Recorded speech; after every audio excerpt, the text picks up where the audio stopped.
Ang kwentong ito ay hango sa totoong buhay. Karanasan ito ni Gipoy.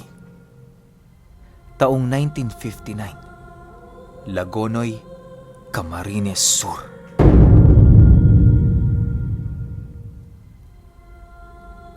Itong mga panahong ito, kasalukuyang nag-aaral ng mga lihim na karunungan si Gipoy. Isa siyang albularyo sa kanilang lugar na gumagamot ng mga kababaryo niyang may iniindang karamdaman. Dahil sa hindi naman gaanong kahusayan si Gipoy pagdating sa mga lihim na karunungan, kung kaya't hilot at pagpapaalis ng sapi ng mga engkanto ang kanyang alam. Bibihirang nanggagamot si Gipoy ng may karamdaman sa aswang, gawa ng wala siyang kakayahang makipagkumbate sa mga ito. Sa ilang taong panggagamot ni Gipoy, meron siyang isang kaibigan sa baryo na madalas pumupunta sa kanyang tirahan. Dahil sa wala naman siyang kasamang mahal sa buhay, kung kaya't naging bukas ang pintuan ng kanyang bahay para dito. Halos kapag nag-iinuman sila, doon niyo natutulog ng ilang araw na siya namang hindi problema para sa kanya. Parang kapatid na kasi kung ituring niya ang kaibigan niyang yon, gawa ng lahat ng problema niya sa buhay, nagagawa na niyang mailahad dito. Kapag meron din naman yung makakayang maitulong sa kanya, hindi ito nag-aalangan dahil na rin sa utang na loob nito sa kanya. Si Gipoy lang kasi noon ang nakapagpagaling sa anak nito noong minsan yung mausog ng isang engkanto. Dahil sa pangyayaring yon, kung kaya't doon umusbong ang pagkakaibigan nila. Halos si Gipoy na lamang noon ang nahihiya sa pamilya ng lalaki, gawa ng kung anong meron ito sa kanilang bahay, meron din siya. Sa pagsapit ng kapistahan ng kanilang lugar, inimbitahan si Gipoy ng kanyang kaibigan sa bahay nito. Nasa sentro kasi yon ng baryo nakatira, kung kaya't ramdam mula roon ang kasiyahan ng pista. Poy, ano? Bilis na. Magkagabi na oh. Baka mahuli tayo sa salo-salo. Wika ng kanyang kaibigan pagpasok nito sa kanyang bahay. Sandali lang Ram. Meron pa akong ginagawa eh. Nga pala, bakit ka pa nag-abalang pumunta dito? Akala ko ba marami kayong ginagawa ngayon? Sagot naman dito ni Gipoy habang isinisilid sa isang supot ang kanyang gamit. Halos hindi na siya mapakali noon sa sobrang pagmamadali.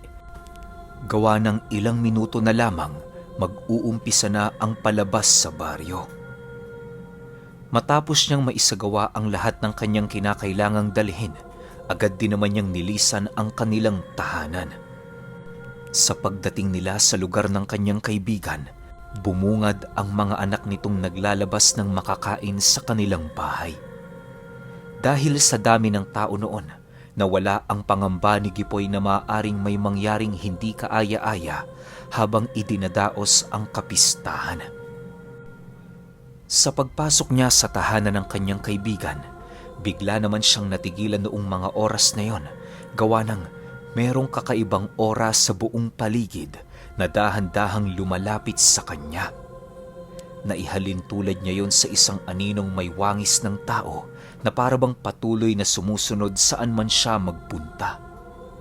Alam ni Gipoy na merong kakaiba sa lugar na yon, ngunit hindi naman niya ito gaanong ipinhalata upang hindi siya maglikha ng takot sa pamilya ng kaibigan niya. Bagaman isang mahinang manggagamot si Gipoy, meron itong kakayahang maramdaman ng kanyang paligid. Nakakaamoy din siya ng mga presensya ng kakaibang nilalang na siya namang isa sa kanyang natatanging abilidad. Makalipas ang ilang minutong pagramdam niya sa bagay na yon, unti-unti naman itong nawala kahit papaano.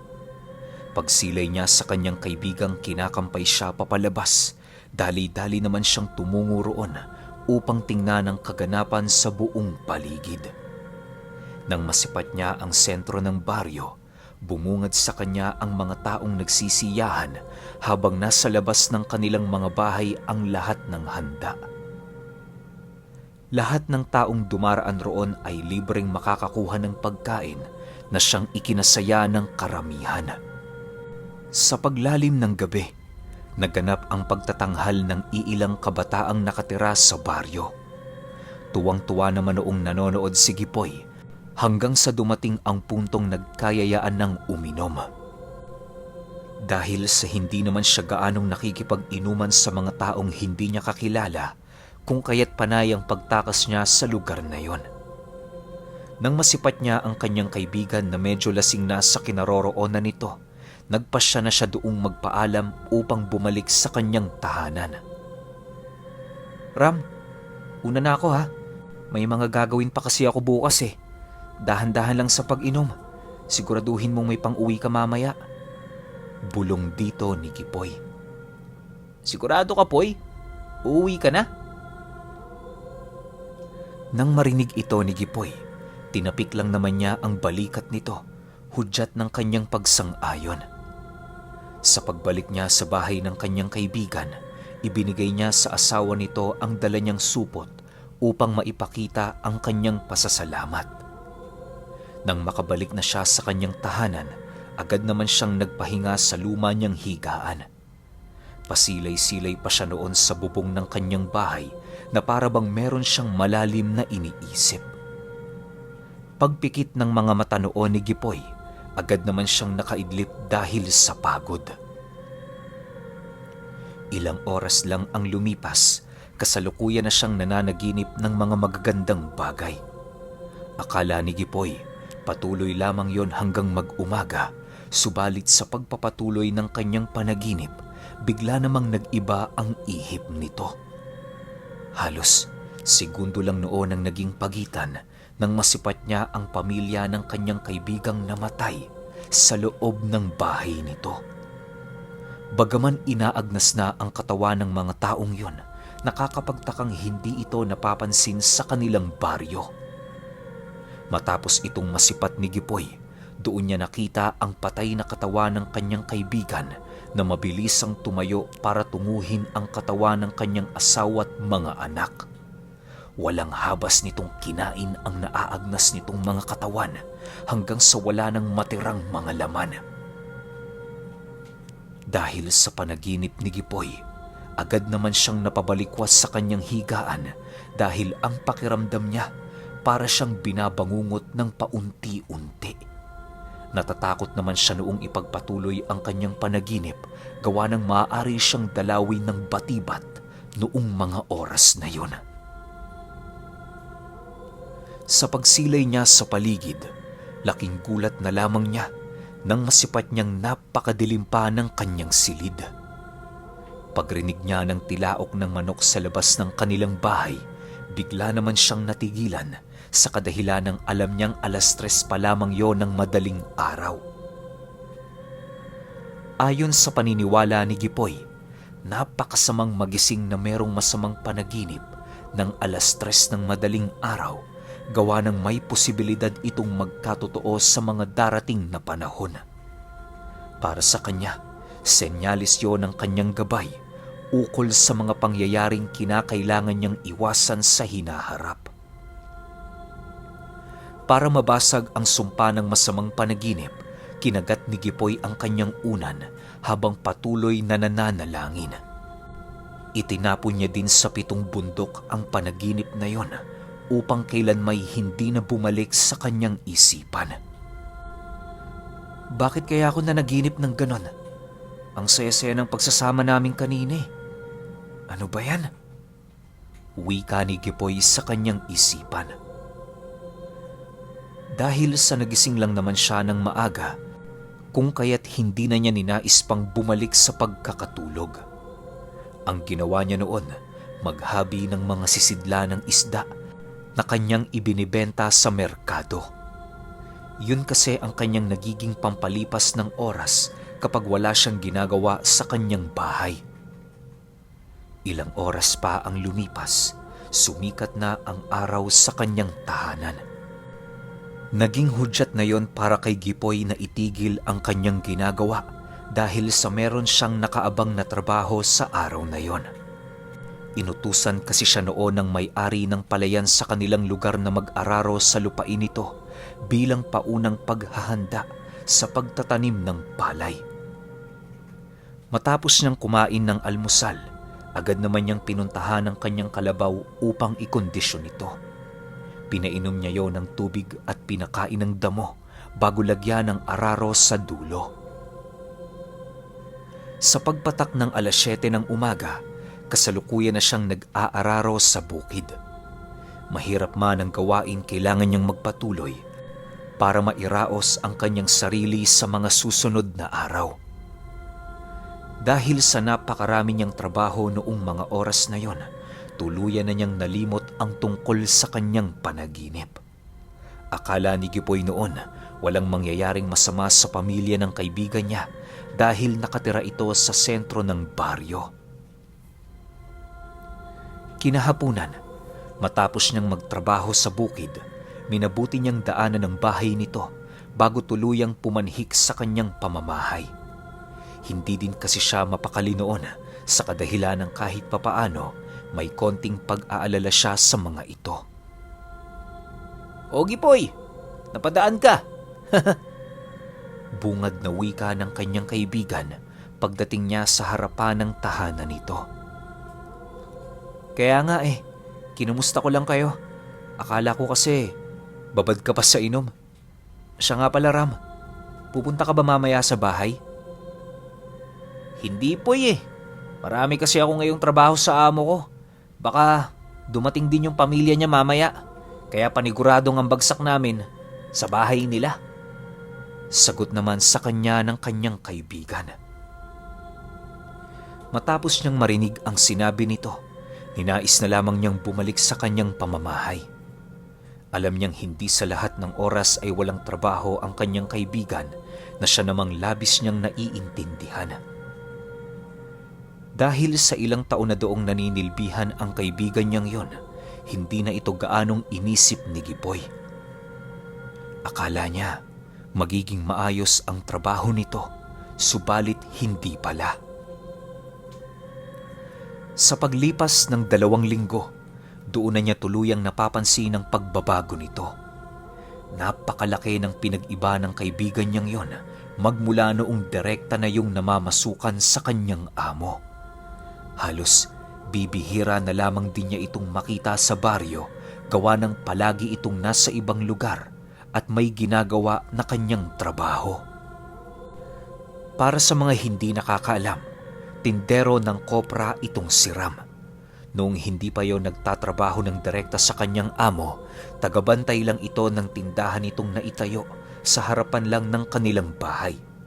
Yon ang rason kung bakit may kalayaan pa noon ang kanyang kaibigan, gawa ng napapabantay nito ang kanyang trabaho sa kanyang mga anak kapag nais nitong pumunta sa bahay ni Gipoy. Kahit nangungulila na siya sa kanyang kaibigan, pinipilit niya pa rin yung intindihin alang-alang sa pamilya nito. Dahil sa abalang-abala na ito, ninais na lamang niyang ipagpatuloy ang kanyang sariling buhay. Unti-unti na noong nauunawaan ni Gipoy na kailangan din nilang maghiwalay ng kanyang kaibigan dahil meron silang iba't ibang landas na tinatahak. Makalipas ang 2 buwan, halos wala na siyang balita kay Ram. Mahirap man yun para sa kanya, kinakailangan niya yung tanggapin alang-alang sa kanyang sariling kapayapaan. Nang hindi na niya maatim ang kanyang sariling walang balita dito, napilitan siyang tumungo sa baryo para kausapin ang pamilya nito. Sa pagdating niya sa bahay ng kanyang kaibigan, bumungad sa kanya ang mga anak nitong naglalaro. Madali din siyang nakita ng asawa nito, gawa ng nagsasampay yon ng mga damit sa bakuran. Nang magkatitigan silang dalawa, agad naman niya yung nilapitan upang kausapin. "Neng, nakauwi na ang asawa mo?" Mahinahong tanong dito ni Gipoy. "Wala pa Poy Pero balita ko nandun sila ngayon sa Olas. Malapit lang naman yun dito, di ba? Pwede mo siyang puntahan kung gusto mo. Kung pupunta ka, pakisabi na lang sa kanya na umuwi sa huling araw ng buwan dahil magdiriwang kami ng kaarawan ng kanyang bunso." Sagot naman ng asawa ng kanyang kaibigan. Nang marinig ito ni Gipoy, hindi na siya nagdalawang isip na puntahan si Ram. May mga bagay kasi siyang nais ilahad doon, kagaya ng nalalapit niyang pag-alis sa kanyang barong-barong. Lilipat na kasi siya noon sa Tinambak sa kadahilan ng may balita siyang nasagap ukol sa isang ermetanyong naghahanap ng disipulo. Mahirap man kasing aminin noon para kay Gipoy, ngunit may pag-aasam din siyang mapataas ang kanyang karunungan para marami pa siyang matulungan. Halos noong buwan kasing yon, bibihira na lamang ang nagpapagamot sa kanya dahil wala siyang kapasidad para gumawa ng anumang hakbang ukol sa mga pasyenteng may kaugnayan ang sakit sa mga aswang at kulam. Habang nasa kasagsagan siya ng paglalakad, maigi naman niyang pinagmasda ng buong paligid. Sa daang kanyang tinatahak, marami siyang nakakasalubong na mga magsasaka na merong daladalang mga palay na bago pa lamang ang ani. Ilang minuto pa ang lumipas, narating na nga niya ang oras na siya namang labis niyang ikinatuwa. Pagpasok niya sa baryo nito, agad naman niyang hinanap ang koprahan na kasalukuyang pinagtatrabahuhan ng kanyang kaibigan. Dahil sa binigyan siya ng palatandaan ng asawa nito sa lugar, kung kaya't hindi naging mahirap para sa kanya na mahanap ang kanyang kaibigan. Pagsilay niya sa gusaling may mga pinapasok na kopra sa loob, laking gulat na lamang niya nang makaramdam siya doon ng kakaibang presensya. Alam ni Gipoy na presensya ng mga aswang ang nararamdaman niya sa lugar, kung kaya't hindi niya maiwasang mabahala sa kanyang sitwasyong kinakaharap. Ilang minuto pa ang lumipas, bigla naman niyang nasipat ang kanyang kaibigan na nagbubuhat ng mga kopra. Sa unang tingin, mapagkakamalan mo itong isang ordinaryong tao, subalit kung tititigan mo ito, doon mo makikita ang kakaiba nito sa katawan. Bukod sa nanginginig ang mga kamay nito kapag naglalakad, palagi din yung tulala na parabang hindi kumukurap. Ang labis pang ikinagulat doon ni Gipoy ay ang dungis ng itsura nito na parabang ilang araw na yung hindi naligo. Alam niyang masinop ang kanyang kaibigan kung kaya't labis niya yung ipinagtataka. Sa pagpapatuloy ng kanyang pagmamasid, doon niya nasipat ang iba pa nitong kasama na dahan-dahan siyang itinuturo. Pagsilay ng kanyang kaibigan sa kanya, mabilisan naman itong iniwan ng trabaho upang lumapit. "Boy, anong ginagawa mo rito? Kumusta ka na?" Bungad na tanong ng kanyang kaibigan. Ayos lang naman, Ram. Ikaw, kumusta ka na rito? Bakit hindi ka umuuwi? May nangyayari ba sa'yong hindi namin alam? Nagtatakang sagot naman ni Gipoy. "Wala, Poy. Ayos lang ako rito. Pakisabi sa asawa ko, baka ilang buwan pa ako ditong mananatili, Poy, pwede bang dalhin mo muna sila sa lugar ng mga magulang ko? Malapit lang naman yun dito eh. Huwag kang mag-alala. Kapag medyo nakaluwag-luwag ako, bibigyan kita." Sagot naman ng kanyang kaibigan. Nang marinig ni Gipoy ang sinabi nito, mariin naman siyang tumutol sa nais mangyari ng kanyang kaibigan. Alam niyang magagawa nitong makauwi sa kanila kung gugustuhin ito. Hindi rin naman kalayuan ang oras kung kaya't magiging madali para sa kanya ang makabalik. Sa pagpapatuloy ng pangungumbinsi doon ni Gipoy, tila ba dahan-dahan nang nag-iiba ang pakikitungo ng kanyang kaibigan. Sa ilang kataga niyang inilahad dito, ramdam na niya sa akto nito ang hindi pagsang-ayon sa kanyang nais mangyari. Bahagya na din yung naiirita sa kanya dahil sa pangingialam niyang ginagawa sa buhay ng kanyang kaibigan. Ilang minuto pa ang lumipas, doon na nga sila nagkaroon ng konting pagtatalo na agad namang natunugan ng amo ng kanyang kaibigan. Pagsilay ni Gipoy na papalapit na ang mga ito, agad naman niyang tinangkang umalis sa lugar subalit naging mahigpit ang pagkakahawak sa kanya ni Ram. "Saan ka pupunta? Manatili ka nga rito. Ako kanina pa ako nagtitimpi sa'yo." Wika ng kanyang kaibigan habang buong lakas siya nitong kinukwelyuhan. Sa pagdating ng amo nito sa harapan nila, agad naman itong iniutos sa kanyang kaibigan na sila ay pumasok sa bodega ng koprahan. Nababahala din kasi yung merong makakita sa kanila sa lugar, kung kaya't mas mainam na sa loob na lamang sila mag-usap. Dahil sa nangingibabaw na noon ang takot sa katawan ni Gipoy, kaya namay hindi na siya nakapalag sa nais ng amo ng kanyang kaibigan. Pilitin man niya noong tumakas sa lugar, hindi niya yon nagagawa sa kadahilan ng taliwas sa nais ng kanyang utak ang sinusunod ng kanyang katawan. Maya-maya pa, napasok na nga nila noon ang koprahan kung saan tumambad sa kanila ang napakaraming sakong sisidla ng kopra. Pagsarado ng kanyang kaibigan noon ng pinto, doon na dahan-dahang nakakaramdam ng matinding takot si Gipoy sa buong paligid. Kahit limitado man noon ang kanyang paningin, nasisiguro niyang napakaraming nilalang sa lugar na yon ang nagmamasid. Sa pagpapatuloy ng ganoong pangyayari, bigla naman niyang nasipat ang kanyang kaibigan na nanlilisik ang mga mata at kasabay nito ang mabilisan nitong pagtuwad sa harapan niya. Ganon din ang ginawa ng iilan nitong mga kasama na siya namang naging katakatakot kay Gipoy.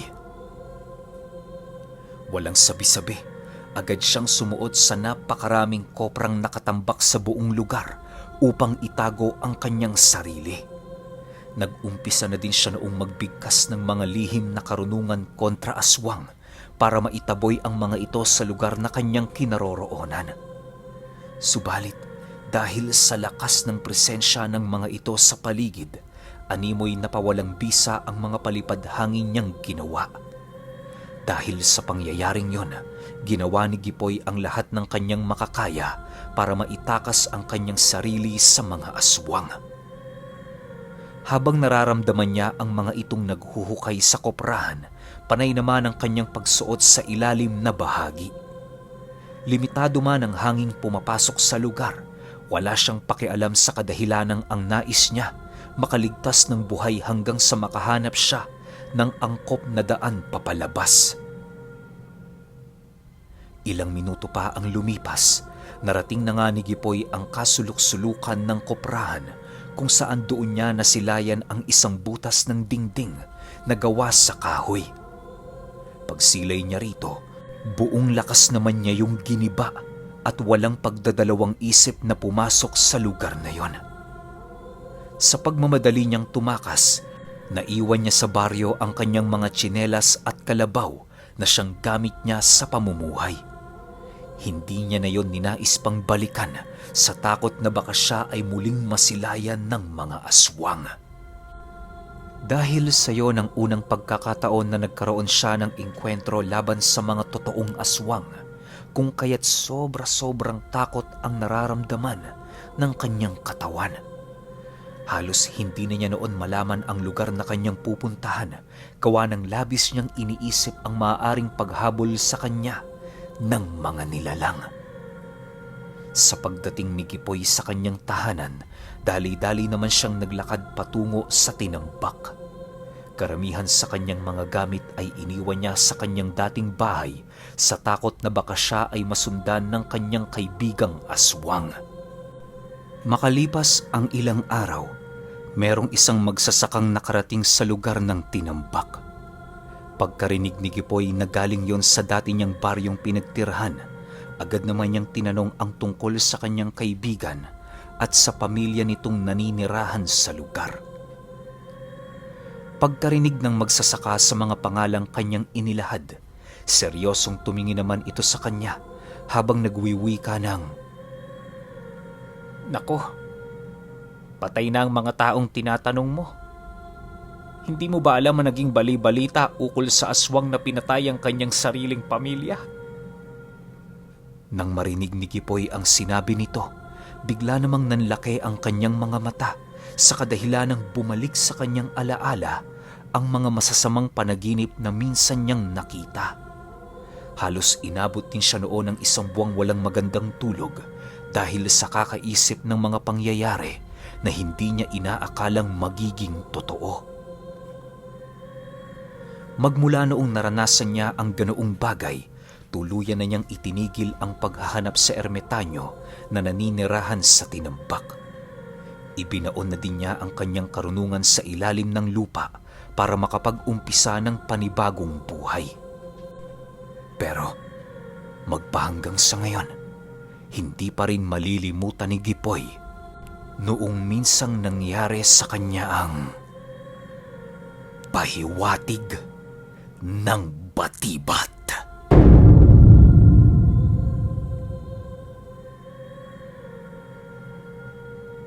Okay, opinyon ko sa kwento. Sobrang nakakapangilabot yung kwento na to. Isipin ninyo, sarili nyong tatay nagtatrabaho, tas pag uwi, inubos yung buong pamilya nyo. Diba? Sobrang nakakatakot yun kasi wala anong bang choice ng tatay nila, unti-unting niyanggaw nung amo. Pero asay lang si Gipoy, no? Sinuko niya kagad yung mga karunungan niya. Pero may mga ganyan talagang manggagamot na aminado sila sa sarili nila na may mga bagay silang hindi kaya. Diba? Hindi naman lahat kaya ng manggagamot. Maliban na lang, syempre, kung mala Manong Alejandro, Lolo Ruben, kaya mga ganyan, talagang kaya mong tapatan yan. Pero yung, alam mong nag-aaral ka pa lang, nagsisimula ka pa lang, dapat alam mo talaga kung ano yung pwesto mo. Dito naman ako natuwa kay Gipoy. Pag hindi niya kaya, hindi niya pinipilit. Kasi may mga manggagamot na kahit hindi kaya, nilalabanan. Ang ending, yung pasyente yung nagiging kawawa.